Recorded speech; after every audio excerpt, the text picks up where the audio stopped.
such a real thing. I'm going to even go this far as to say majority of the attractive men in our community usually be hood dudes. And I hate to say that. I honestly, from the bottom of my heart, hate to say that because it's sad. It's sad that majority of the attractive men that black women have to choose from, they are hood, right? And they don't come with good qualities. They come with the baby mamas, the felonies, the no job, the no car. And a lot of women are willing to look over that so that they can get an attractive man. It don't make it right. I'm not trying to justify it, but I'm telling the truth. If you go to the hood, you're going to see some of the finest men that exist in our community. I'm not willing to deal with that. Not me personally. His fineness ain't enough to override the fact that he ain't got other desirable qualities, but a lot of women are. And a lot of men are not genuine when they have this conversation and admit that these are attractive men and why they get women. Hey, what's up? It's the Political Brown Kid here. And you just saw a clip from, that was a TikTok video from Dana Dane, 1987 backup, I think that was. You can see her handle down on the screen. And this video is relatively old. I'm just stumbling across it because, of course, I have nothing to do today. So I just looked that up. And I've been telling y'all this I've made several videos on this. And I'm not trying to say she's not lying. I can't take away, I can't look through a woman's eyes, but I honestly been saying this for a long time. Black men and black women do not find each other attractive. At least, well, let me rephrase that. Middle class and or upper class black men and black women do not find each other attractive. I've been saying it, and she's also said it as well. And I've said it before, and this is the reason why. And she kind of, I don't know if she's kind of touched on it in this little clip, but when you look at it, when you're a middle class black person, once you start getting out of college, if you've gone to college or if you got some certifications, once you start becoming a working class professional, there's going to be several things that's going to happen to you. And there's something that she didn't mention in the video because she's really talking about physical appearance. But physical appearance for women, see what men are failing to understand in 2020, in the 2020s and beyond, this is a new decade. I told y'all we are in a paradigm shift. Men keep trying to want to hold on to talking about, looking at, is he a provider? Is he doing this? Is he doing that?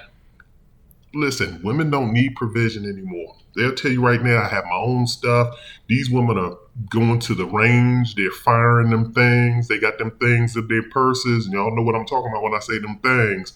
They got them things in their purses.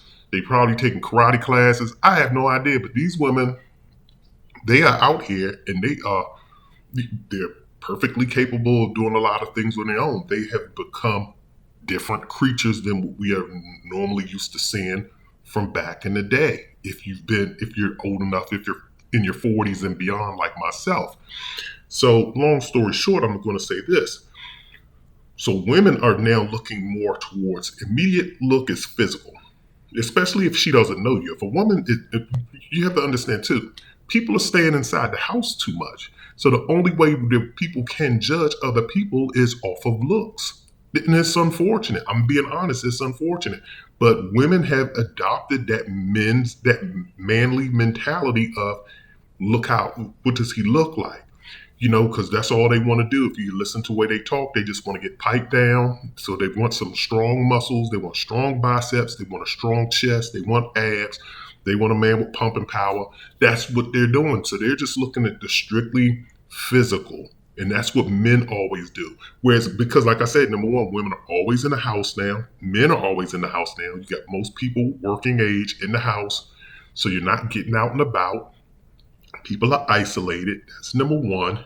And then number two, once women start making their own money, they don't really need a man's pockets.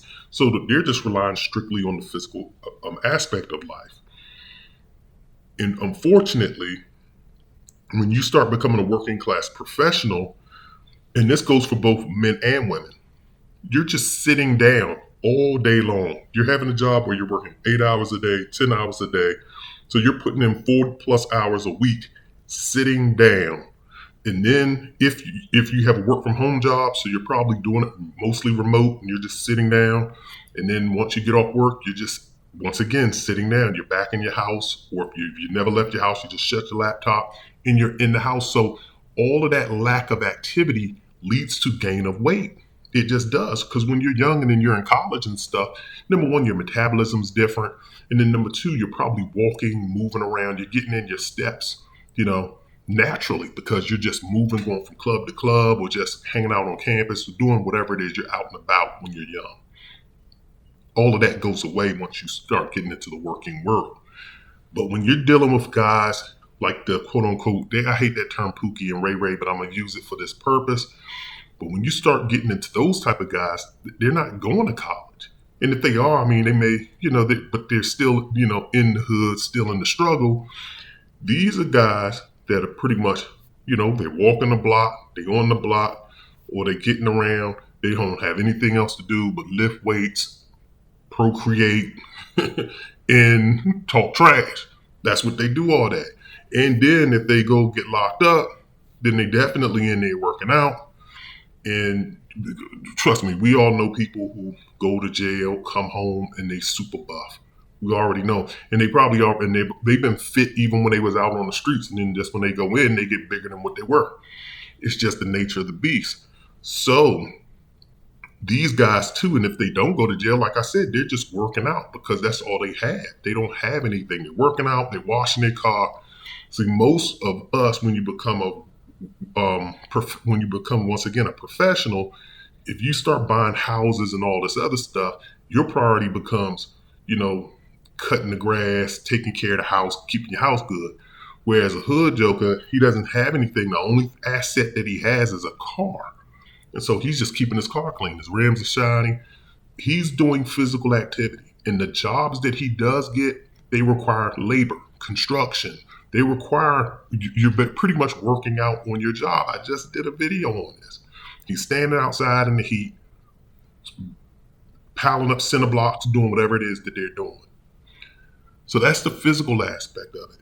The other part that she didn't touch on was also hood dudes. You're going to naturally have an aggressive personality because if you're in a particular lifestyle, and even if you're not in that particular lifestyle, but you're just a part of the hood, because look, trust me, all of us that grew up in rough inner cities, even though you're not in the streets, you have to have some type of street mentality in order for you to kind of make it through. You do adopt some of those codes and you do adopt some of those behaviors because a lot of these people are your friends. So some of those personality traits rub off on you. You have to be a little bit more aggressive in order not to be viewed as a sucker and a pushover.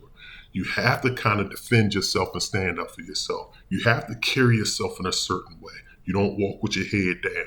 You walk with your head up. You walk with a little bit of confidence so nobody picks on you, or things of this nature. You move a particular way, even though that's probably not your nature to be in the streets, but you're still from the same environment. So those hood dudes still project that barbaric type of mentality. People want to call it masculine. I'm not trying to use that word. It's just really an aggressive, barbaric mentality. That's what they project. It's a knuckle dragger. Their conversation is going to be, not to say that they don't talk politics, because I know hood dudes, they'll talk politics with you all day, but they just talk other stuff too. They know how to talk crap. They know how to have, quote unquote fun and not really intellectually stimulating, just conversation where you don't have to be thinking or debating and doing all this other stuff. Whereas once again, when you go to school, one thing that school and education does for you, it civilizes you. It actually tames you, should I say. So you don't take those risks. You don't take, because you have a lot more to lose. So you're like, I got a good job. I can't get a record because then I can't apply for XYZ type jobs. So I can't act up. I can't get into, scuffles and things of that nature. So you become a lot more tamer. And then all that books and academics that you do, your conversation shifts to being more so about whether it's politics, socioeconomic stuff, what's going on in world news. And sometimes some people just don't want to hear that and talk that kind of talk. So you become quote unquote a lame. So I understand what she's saying, and that also applies to the women. When you look at the women in the hood, for the most part, a lot of times they're cash strapped. So they everything that they do, because trust me, like I said, I used to mess with a little hood chick, and they're catching a bus, they're catching a train, they're riding the subway systems. So a lot of things that they're doing is they're walking from their house to the subway. They're walking from here to there. They're doing more walking and getting more steps in organically. Their steps aren't contrived. They're not going outside, putting on their little, you know, Google watches and stuff, and walking around a track 12 times just to get in 12,000 steps. They're doing it naturally. They're going to work, and the type of work that they're doing, they're probably on their feet all day long. Therefore, they're getting their steps in. I'm telling y'all, like if they're home health care aides and all of these other type of people, you're on your feet, you're on your job, you're moving around. So even those women that are in the hood, they have a little bit more, and those women too, kind of they're easier to lead sometimes if they're not overly, like sexy red or anything like that.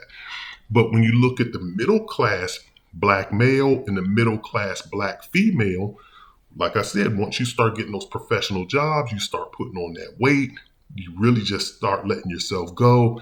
And then by the time sometimes you look up, and trust me, this has happened to me, so this is why I'm speaking on it. When you look up, you about 100, 200 pounds heavier. And this is no lie. And then you have to realize, especially if you're in the dating market, that that doesn't fly. So that's why you don't see a lot of black men like really pursuing black women, because, or particular middle class black women, because they're chunky, and vice versa. Just like this woman says here, you don't see a lot of sisters being receptive to black men's, advances online, or maybe even out in the streets, because we've also gotten chunky. We don't have those nice bodies. That's number one. And then also two, then once she meets you, maybe you're, just as far as your, I don't want to say masculinity, but I guess I have to say it, your masculinity and, how attractive you are, in those intangibles come into play as well. And those other things may turn her off to you as well. Whereas the other guy, like I said, too, once, and also the other thing too about hood dudes is they just don't care. The thing is, they don't care. So, sometimes, a lot of times when you get that education, you care about what people think about you. You want to carry yourself in a certain way. You're trying to represent and be, a positive, role model, and just, you're just watching the way you move and you step. Whereas a hood person is like, I don't care what people think of me because I don't have a job. If I lose my job, I don't care. I didn't like the job anyway. It's not a career. It's just a job. And I got little, or they don't have a job, period. They just doing whatever it is that they doing to get money, or they not getting money at all, but they just don't care. And so sometimes they're having a not give a, what attitude, it attracts certain type of females as well. But the physical portion is what I really kind of wanted to focus on, because that's kind of getting your foot in the door, because most people aren't going out these days, and you're just seeing people online. And if you don't have that physique, that's what all of the women are migrating to, unfortunately. So you really have to work on yourself. So this is the message that I'll say to both the men and women, both to the brothers and the sisters. You have to work on yourself, work on your diet, exercise more, and just, especially like I say, for the fellas, you just really have to get your physique in shape. Get the pounds out of your midsection, definitely. And that goes for the women as well. Work on yourself, get yourself in shape, so at least your physical appearance. You can't do anything about your face, but you can definitely do something about your body. So this is just my thoughts on this video. This is the Political Brown Kid. I want y'all to leave y'all comments in the comment section. Also hit the like and subscribe button. I'm out of here.